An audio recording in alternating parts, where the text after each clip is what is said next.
Dear Iowa Board of Regents, I should start by saying I'm Judith Pasco. I'm a teacher at the University of Iowa. Thank you for holding this transparency meeting. I was interested in reading in the paper this morning that you'll be selecting a new Board of Regents president and president pro tem at your meeting in Council Bluffs next week. This is such a great opportunity for you. You have the chance to make a new start by selecting someone who is not involved in all the secret meetings and behind the scenes manipulation that led to the hiring of Bruce Harold as UI president. I strongly recommend that you choose from the regents who are not involved in that process. This will go a long way toward beginning to rebuild trust.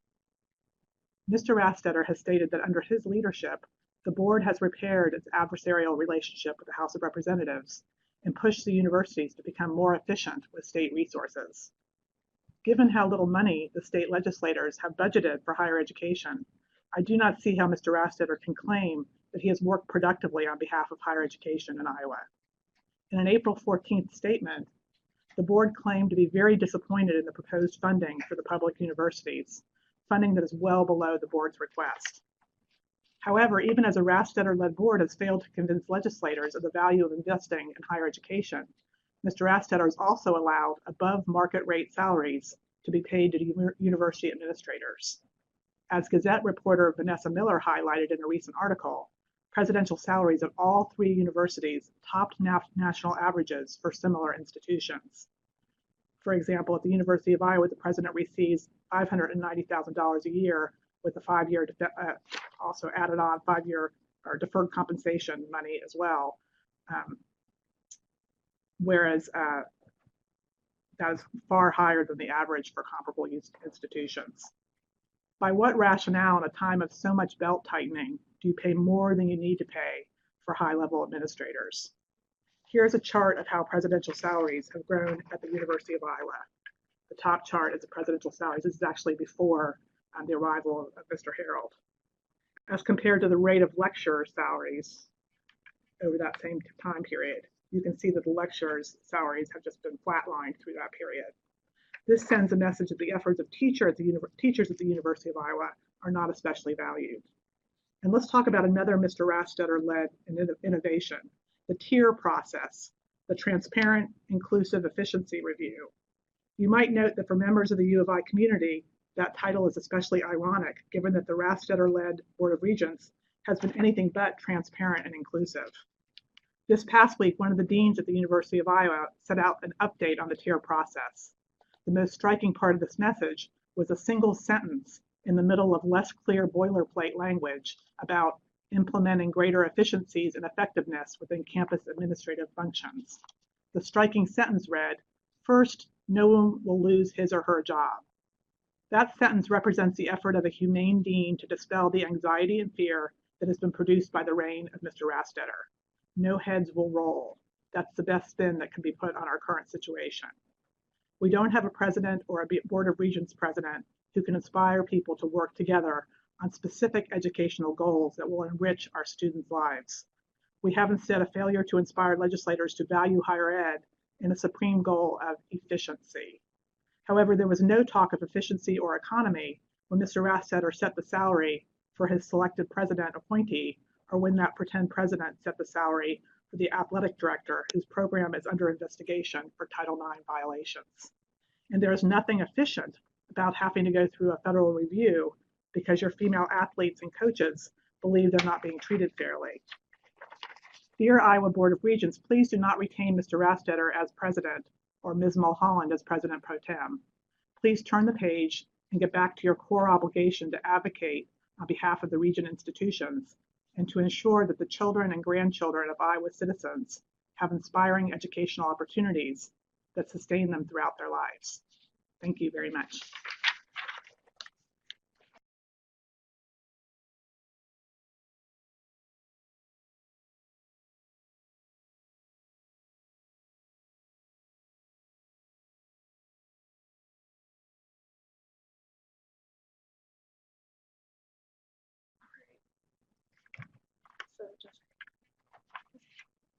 Hi, my name is Asa Crow. I'm a student here at the University of Iowa, and I have an application to submit to the Board of Regents. As follows. Dear Iowa Board of Regents, I am writing to apply for the position of U of I president. I understand that you are paying the current president $590,000 a year, when presidents at comparable institutions typically receive something closer to $455,806 per year. I am willing to work for an annual salary of $36,000 per year. Here are my qualifications. I worked for 2 years for Andrew Witter Translation and Books, and I worked for a Get Out the Vote campaign for Terra Strategies last year, and I've spent 2 years as a DJ and studio librarian at KRUI 89.7 FM. So I do have academic background in my work experience. I know these may not be conventional qualifications for leading a large research institution, but I have been inspired by your talk of transformative change and thinking out.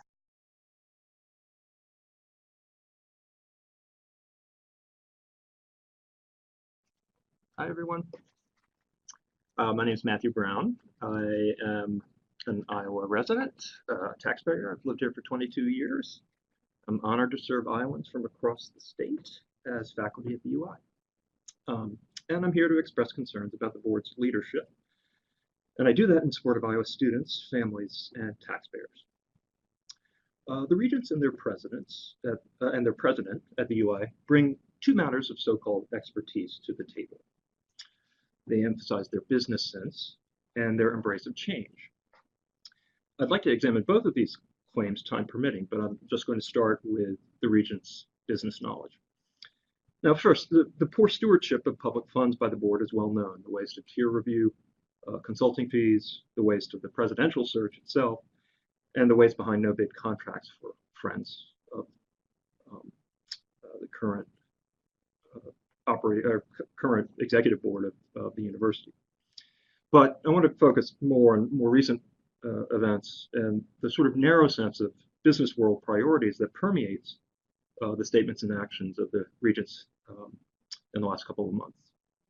On IPTV, President Pro Tem Mulholland said, quote, "When you graduate 18,000 students and put them into the economy, they better be able to work," unquote.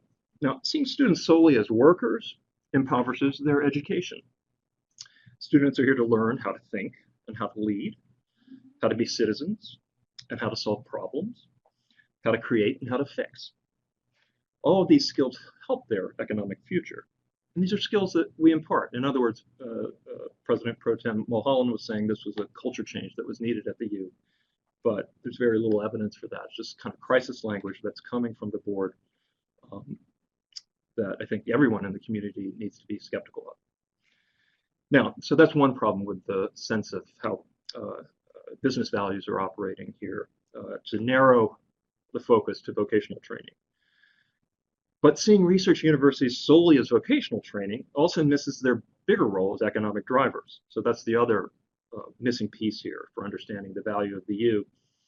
The UI brings in $400 million annually from outside agencies and donors to fund research. This is an economic catalyst. More generally, research universities have been responsible for everything from the knowledge of genetics to the knowledge by Google, knowledge made by Google, say, from MRI technology to laser technology. These are discoveries that happened at research universities and have immediate and long-term economic applications. So the business-mindedness of the board also misses how academic markets work. Iowa will suffer a brain drain as faculty leave the UI in the light of the regents and Mr. Harold's high-handed and misguided leadership. Given the inability of the board to muster new funds from the state, these departing faculty will be replaced by adjunct contingent labor. Now, the behavior, these choices by the board weakens the university and it hurts Iowa students and Iowa families. Now, we can point to Mr. Harold's revision of an art museum plan as a point where business acumen came to the fore. And I applaud this. I think this is a good solution. So I'm not here to just cavil. There's not a lot of proof in the pudding yet, but it's a nice vision. So I want to credit Mr. Harold on that. Now, on IPTV, Bruce Rassetter said other presidents would have made the wrong choice as a way to praise Harold. I'm not a logician, but I don't find that really provable. And furthermore, as a leader, Mr. Harold could not be bothered to show up on April 2nd at the night of the announcement of this new plan at the UI Museum of Art function. So again, I'm worried about issues of leadership as much as this might be a good step in the right direction. It's about all that the board can point to proactive change. I'm wrapping up.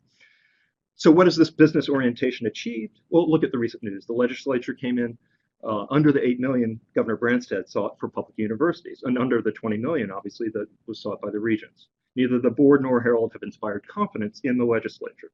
And now Iowa families and students face tuition hikes. Such is the board's effectiveness. So, Mr. Rastetter, you can point to the legislature, or you can look in the mirror and say that the GOP creed of across-the-board tax cuts, which has been a decades-long policy, wherein state revenues have been so reduced that long-term investments are impossible. In other words, the immediate needs, just survival needs, take priority, understandably, over and against long-term investment in education.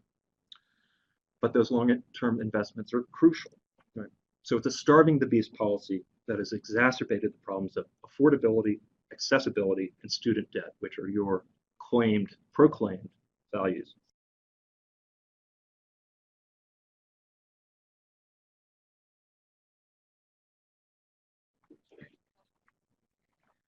Hello, my name is Zephyr Livingston, and I am applying for the executive position at Hancher. With the new facility coming online, I think it is time for new blood. I believe I can take Hancher, which has seen it all from great to flooded and left for dead to dilly-dallying existencelessness to almost finished. I believe I can take it to the next level. Under my leadership, I can take it from almost finished to greater. What are my qualifications, you ask? In the 11th grade, I turned down the role assigned to me in the high school production of Chekhov's The Dollhouse. I think you can see both how I was valued for my thespianism while also having the judgment to think of long-term and short-term goals. I lived in Atlanta for a while, not only seeing live theater and music, but meeting a few actors as well. Okay, one actor, but she also directed. Since moving to Iowa City, I have taken up guitar as well as the oboe. I seek a salary of $590,000 a year. This is $443,000 more than the current director's annual salary. However, I've learned that the Iowa Regents universities pay presidential salaries above the norm, so I expect no less. Are you ready, Brad? Yeah, I'm Brad Pector. I'm a student here at the university. First, I'd just like to comment that I think it's extremely disrespectful to be talking to a camera instead of some human beings. So that would be my first item on the agenda, I guess. Secondly, I think after we've received, at only 1.3 million from, for state funding, rather than the 4.5 that Bruce Harold has personally requested, I was just wondering from the Board of Regents what they plan to do about this, I guess, lack of funding and what they plan to do in the future to increase state revenue, because I think that is the only formidable option at this point. If you check your own statistics, which I know you can find on the Board of Regents site, in 1981, there were 77.4% appropriations from the state compared to, and tuition was at 20.8% in 1981.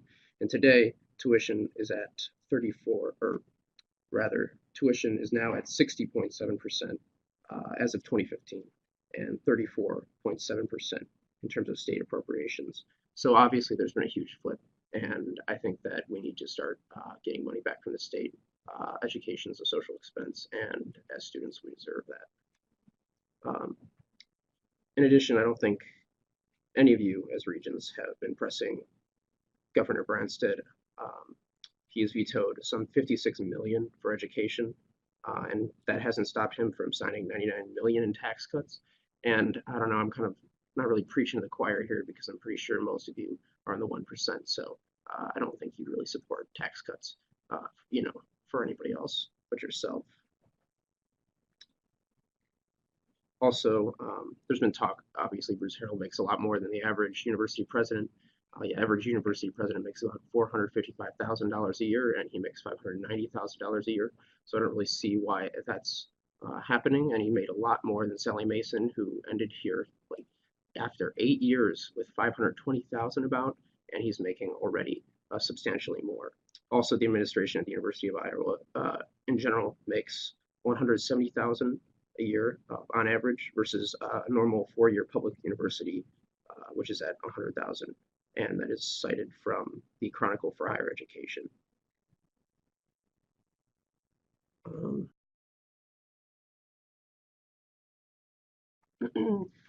Hi, I'm Abigail Thomas, and I'm a University of Iowa student. Dear Iowa Regions, greetings. My name is Charles Schaefer. I was president of the University of Iowa from 1887 to 1898. I've been dead now for 118 years. Be that as it may, I write to apply for the job of Board of Regents president, the opening of which I learned about in today's Press Citizen.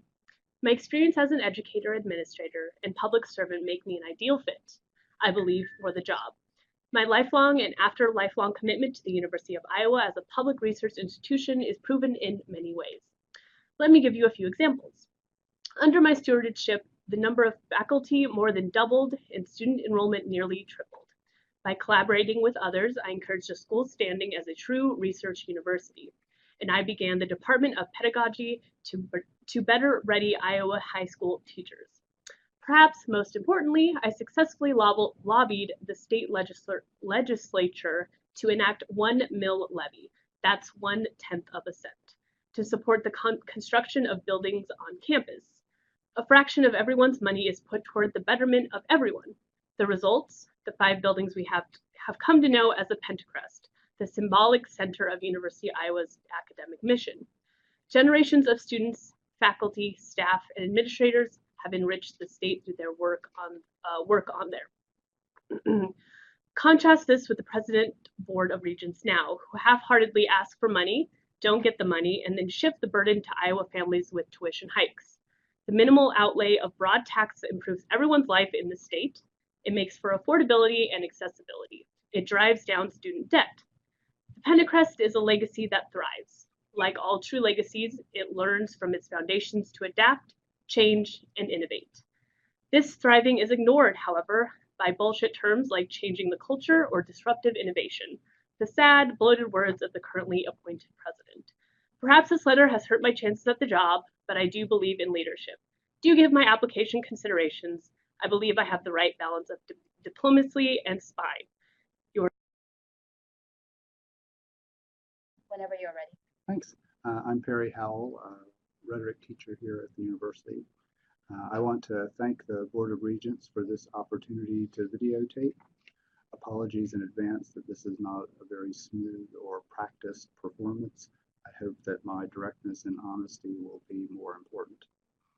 The basic message I want to convey is very simple. Through many public statements, it has become clear that the current president of the Board of Regents believes something that is not true. He believes that the strong negative reactions to the process by which the University of Iowa's current president was selected are the opinions of a small and especially vocal minority of the university community.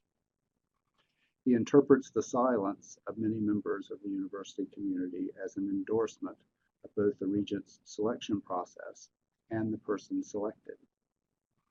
I am here today as one of those members of the university community who has not yet spoken up.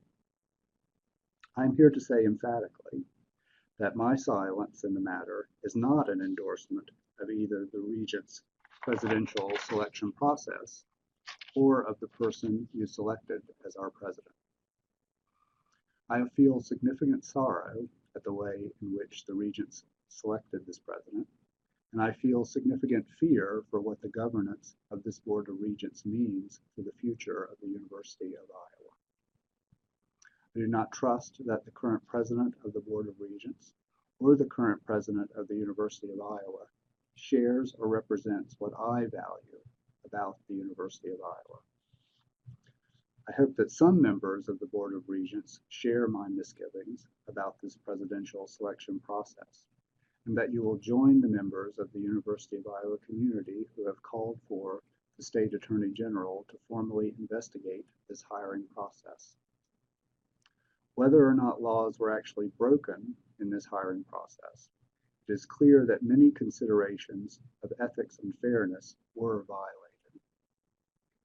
The university's current president, who is the product of this questionable process, is himself tainted by these origins. I feel that he knows, or should have known, that ethical considerations were bent and broken in his hiring. A truly ethical person cannot allow himself or herself to benefit from the unethical behavior of others. I am not alone in these opinions I've expressed today. The Board of Regents should know that the silence of many members of the University of Iowa community is the result of people getting on with their jobs, not an endorsement of the job you have recently done. We do not approve of your behaviors. We know what you have done, and we are watching. Thank you. My name is Catherine Takaw. I'm a professor of history, and one of the things I teach is the history of universities. Universities, the first ones were founded in the 12th century, the 1100s in Bologna. The second was founded in Paris, the third in Oxford. They are all still growing strong. There are no businesses in the world, except some family-owned businesses that are anywhere approaching as old. Universities are resilient in the ways that businesses are not. Universities adapt with times, but they do not have to turn on a dime the way businesses do. Every generation, there is a crisis that people from the world of business think will change universities forever. So far, they have always been wrong. So it's in that context that I want to tell the Board of Regents that it is unwise of you to ignore the views of people on campus, the faculty, the students, the staff, and the people who have paid taxes to support the universities, and the parents who have paid tuition, and the federal funders of research, and think that because you come from the world of business, you know better than selection committees what is required for a successful university president. What makes a university great are the students, the faculty, and the staff.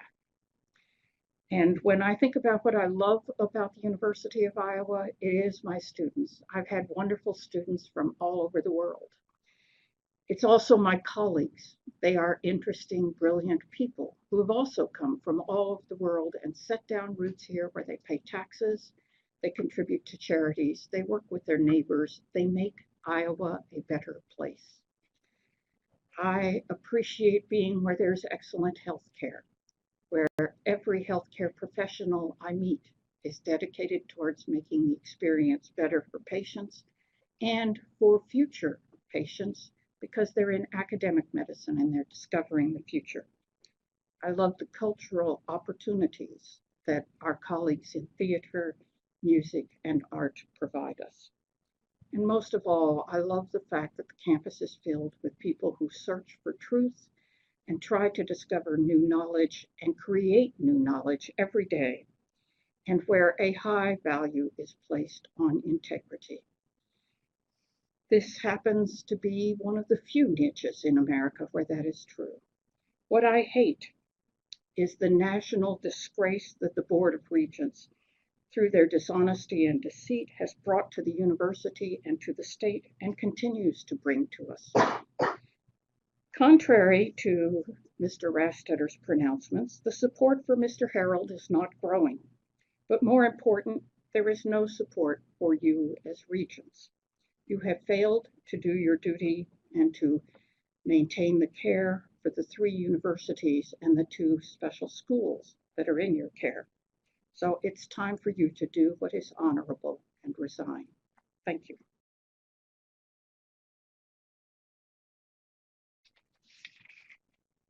Go ahead, Judith. Hi, this is Judith Pasco. Dear Iowa Board of Regents, I'm writing to apply for the position of strength and conditioning coach at the University of Iowa. I understand that you're paying the current person in this position something in the order of $500,000 a year. That makes up about 5 times as much as an average professor makes up more than 10 times the amount a lecturer makes. And I'm not good enough at math to figure out how many graduate students you could fund for that amount of money. I'm willing to work for an annual salary of $140,000 a year.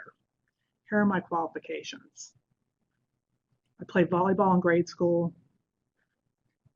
I rode crew in high school. did a little bit of ballet in college. I run 3 times a week.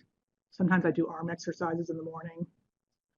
I know these may not be conventional qualifications for leading a large athletic program in a strength and conditioning situation, but I've been inspired by your talk of transformative change and thinking outside the box to submit my application.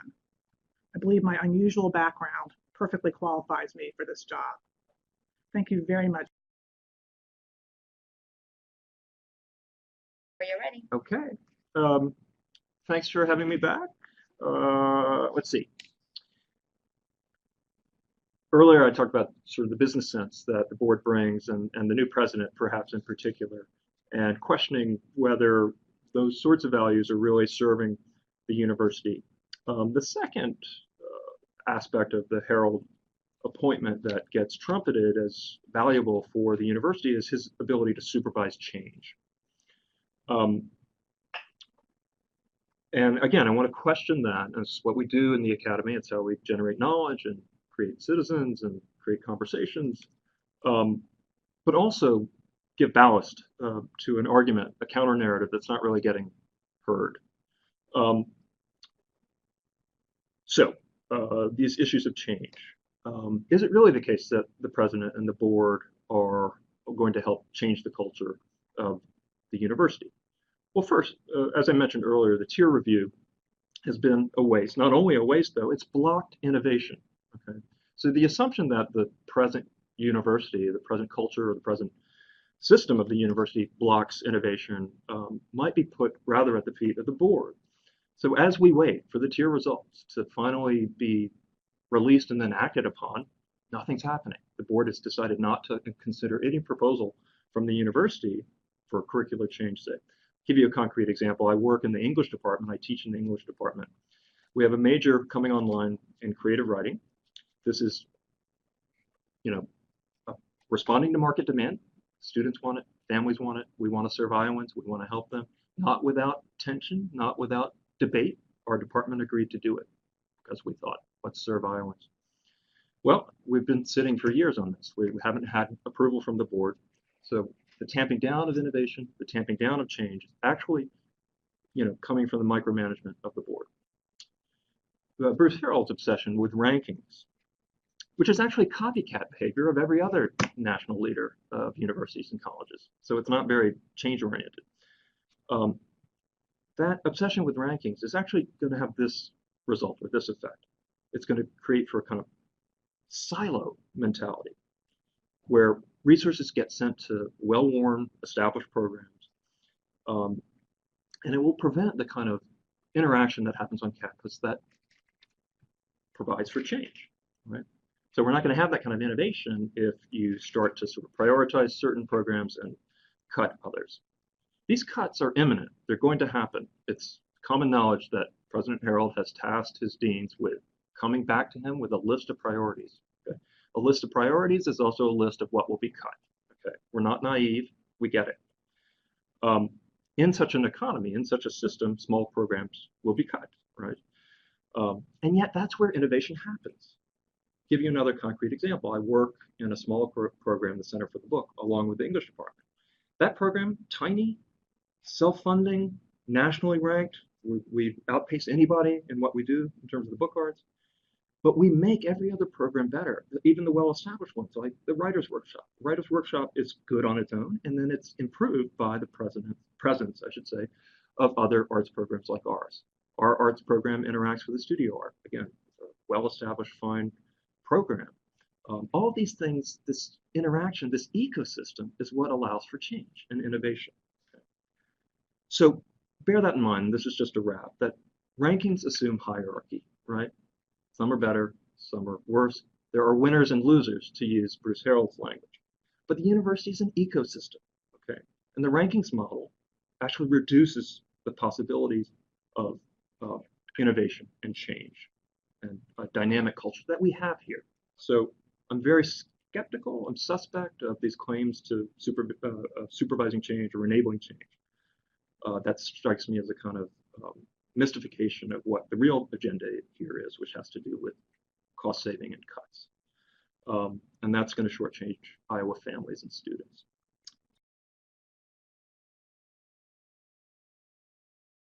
Yeah, I just wanted to, well, I realize these are called transparency hearings, are they not? They are. Okay. Yeah, I think the only thing that's being transparent right now is the community. I don't think we're seeing any transparency from the regions. Also, I don't know, I mean, if we're being transparent, I don't know any of the people in the room. I'm Ann Gotham, the University Transparency Officer. Okay. You don't have to identify yourself, right? You don't need to. My name is Benjamin Heldman with ITS. Reese Reimers with ITS as well.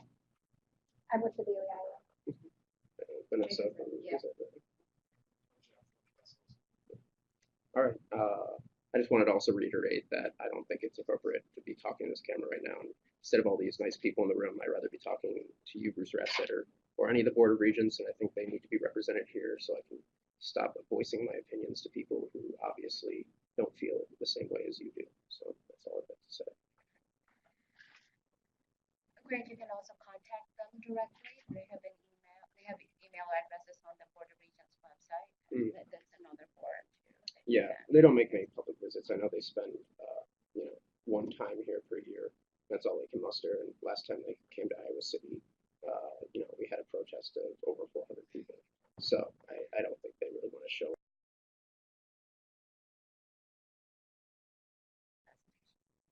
Okay. Whenever you're ready. All right. Hello. My name is Landon Storrs. I'm a professor in the history department. I've taught at Iowa for 4 years, and before that I taught for some 20 years at 2 other institutions. At a meeting on Monday night, I guess it was, with the Faculty Senate, President Bruce Harrell discussed this university's recent decline in the AAU and U.S. News and World Report rankings. He also acknowledged that faculty morale is low and the number of faculty departures is high. And he asked us to help him figure out what is going wrong at the institution. Mr. Harrell also suggested that the university needs to stop looking back to a time of higher state funding. Instead, he challenged us to give up the culture of dependency and become more creative in finding other revenue streams. So as I was listening to this in my role as a faculty senator, it made me wonder what would be the ultimate outcome of some of his data projecting a decline to actually 0 state funding, not even going back up, but continuing in a downward trend. And so I guess this is what I have is a series of suggestions and or questions to the Board of Regents. I hope that the Regents might clarify for all of us here their understanding on the difference between the mission of a public and a private university. If we are indeed to start bracing for further dwindling state funding,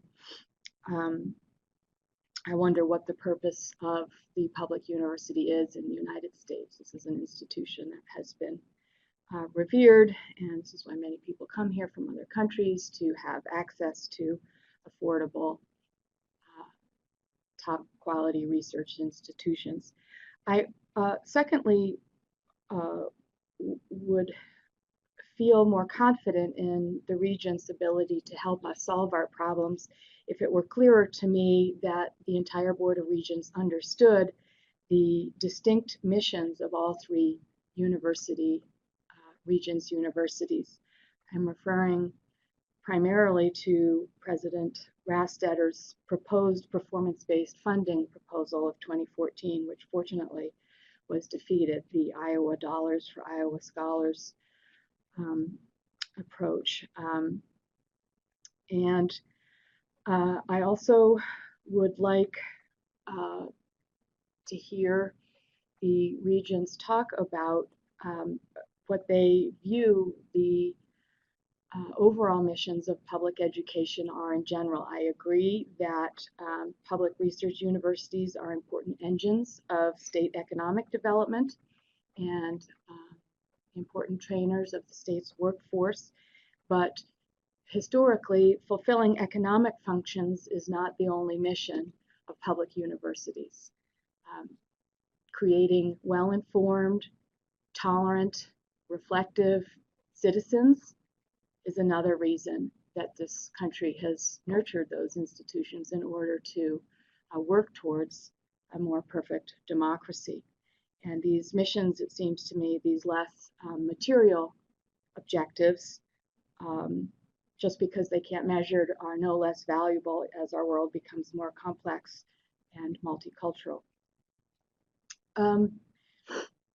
Third, after listening to Mr. Harold's comments on very interesting presentation to the Faculty Senate about the rankings, and his presentation was followed by a faculty white paper on how those rankings are composed.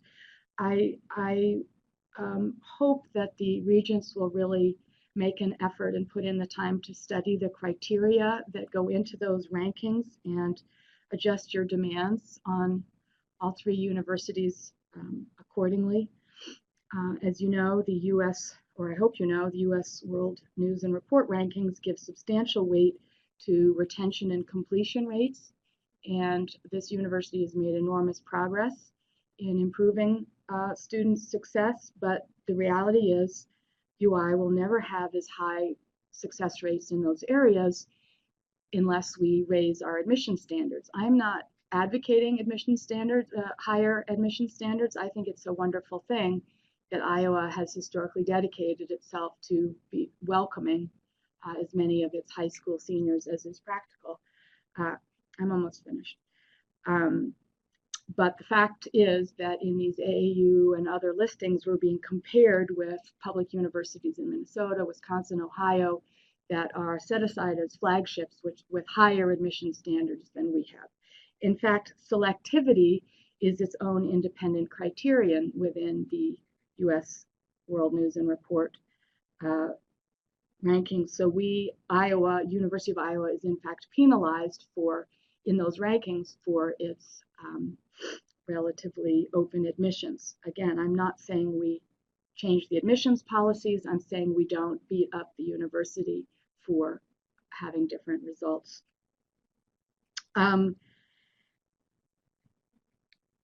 I think there are quite a few more points that I could make, but are there other people waiting? Okay, I'll stop there. I guess, may I say one more thing? I read in the newspaper this morning that the regents are about to vote on their new leadership. I don't know the leaders of the regents. I don't know the other regents. This is not a personal issue for me, but I do believe that in the short time that I've been at Iowa and that President Rastatter has been president of the board, that he unfortunately has been most strongly associated with two things that have very much damaged the university in terms of its reputation, and also damaged the relationship of the university to the Board of Regents. I'm talking about the performance-based funding proposal that mercifully was put out of its misery, and that his own consultants later said had been a terrible idea. And I'm also referring to the way that the current president was hired in a way that disrespected not only the faculty, but the staff and students of the university. So I urge the Board of Regents to think about ways that whatever steps they could do to try to meet us at least halfway in restoring our relationship.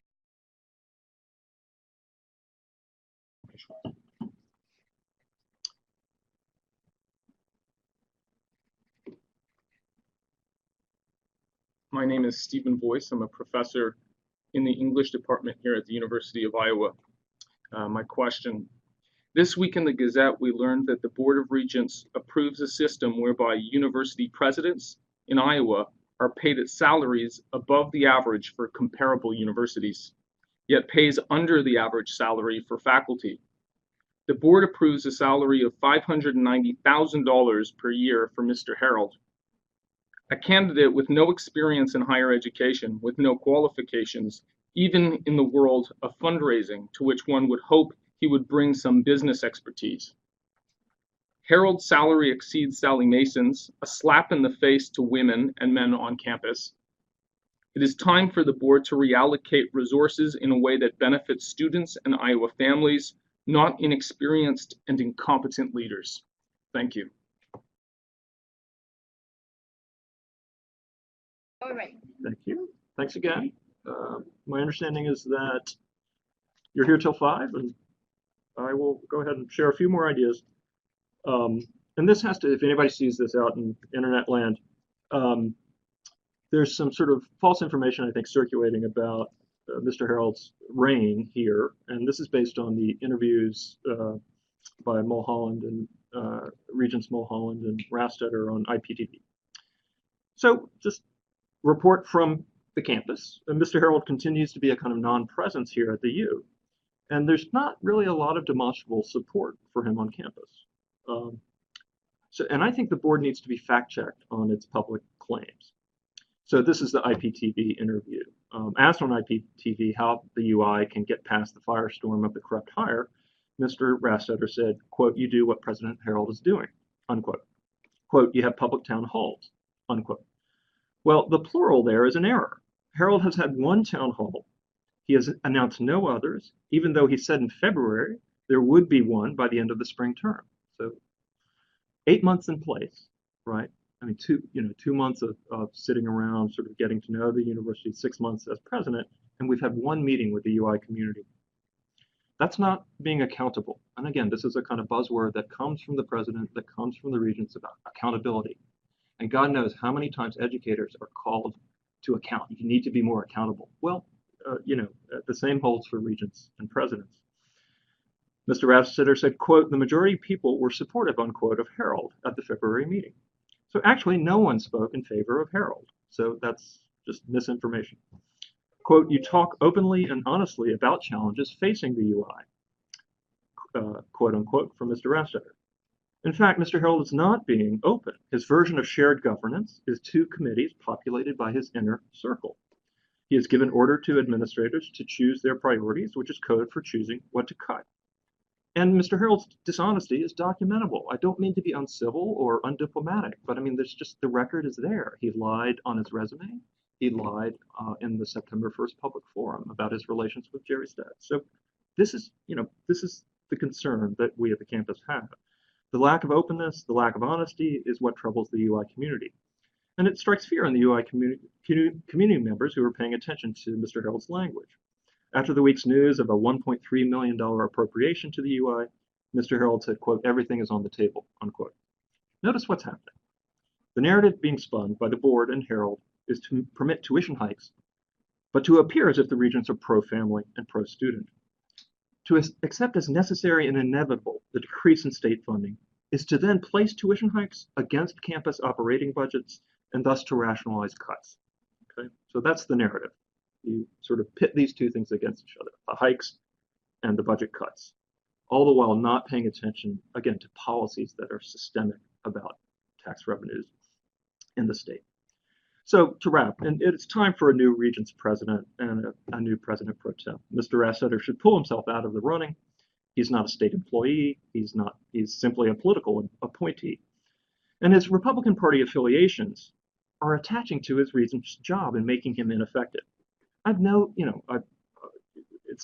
This critique isn't from a different party perspective. It's rather, there's a kind of infighting going on within the GOP that can affect regent priorities and requests. In other words, Mr. Rastetter has come out in favor of an opponent of Steve King's. Again, that's a political position, that's fine, but it can negatively impact the way that King and his faction operate in the legislature. And I don't think the regents should be having that kind of partisan appearance or partisan image. So this kind of conduct is not in keeping with public stewardship. It's not helping to alleviate student debt, nor is it enabling affordability and accessibility. That's your charge. Those are your tasks, right, from your own language, okay? So it's harmful to Iowa families and students to take on that sort of partisanship. So again, appreciate your time. I'd like to see you as a human being, and I think that would sort of enable more trust and more credibility for this process. Thank you all. There are a bunch of humans in here who've been patient, and I appreciate your attention.